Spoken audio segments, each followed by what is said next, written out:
was way back when I was doing singles wrestling, and he was too. It was in Kansas City. It was the NWA territory called Central States, and I'd been there for a while. I say a while, like 6 months, 8 months. That's where I actually started my 34-year career, right there in Kansas City.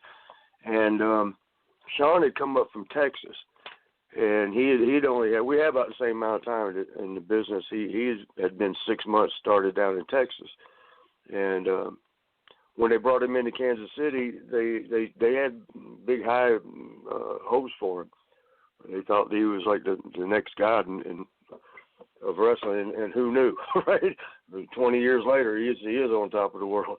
But they actually even came to me and asked me, because I was doing the best in that territory at the time. Me and one of my best friends, Dave Peterson, DJ Peterson, he wrestled as, who is now, resting in peace.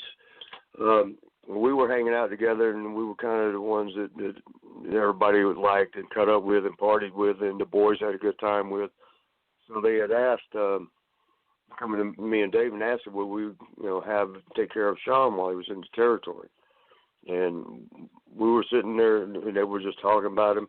And we were looking at each other after they're gone. I was like, damn, who's this guy? I mean, they ain't never made a fuss like this over any of the guys that come in. And but then I'm sorry, I'm rambling. Let me get right to your point there. So I was about to tell another damn story. Now let me go ahead and finish this. So anyway, we're eager to meet this guy, right? And we get to wherever it was, Topeka, Kansas, or something. And that's where we were supposed to pick him up from and hang out, show him around. We're in the dressing room, and we're asking around, hey, has anybody seen Shawn Michaels? We need to meet him and say hello. And everybody's like, no. And we went to this one guy who was like, now we were already doing the rocking stuff, long hair and earrings and, dressed with rockerish looking clothes, wild and stuff. And we went to this guy that was just about as nerdy as you can look.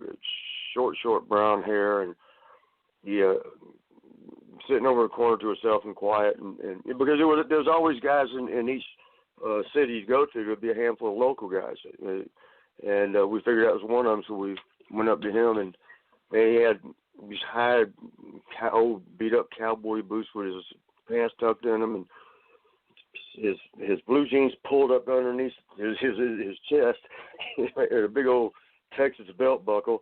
It looked like a license plate. And he's like, we walked up to him and said, hey, have you seen Shawn Michaels? Shawn Michaels. He goes, I'm Shawn Michaels.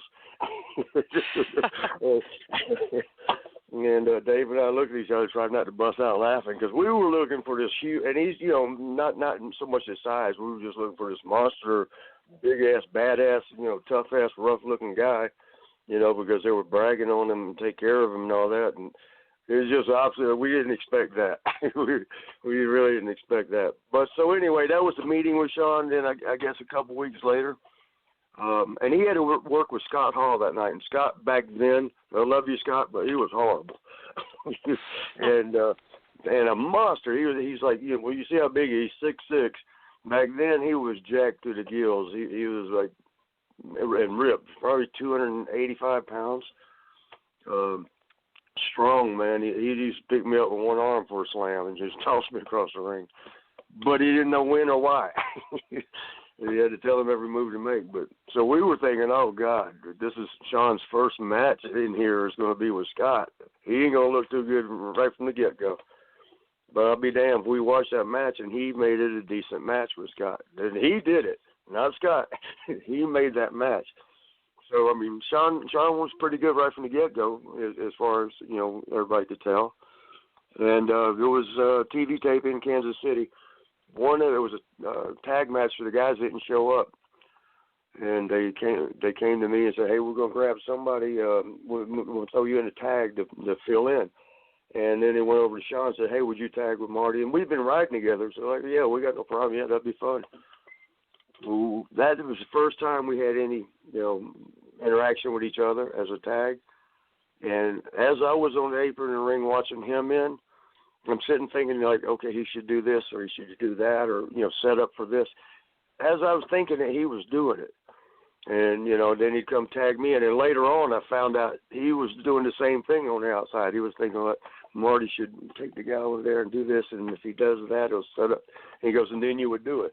So it was like we were on the same page with that. And when that match was over, I mean, the promoter, Bob Geigel, Ian Harley Race, they came over and like hugged us and thanked us because they were afraid. They didn't want a bad TV match, and they were afraid throwing, you know, us two together might not come out too good. And they needed a good one there. And so they were all happy about it. And Shawn and I walked off, and we both looked at each other. He goes, "Did you feel something clicked out there?" And Shawn was like, "Yeah, there was something different about that."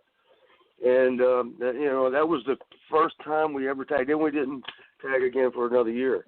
In fact, he quit and went back to Texas after a while for whatever reason.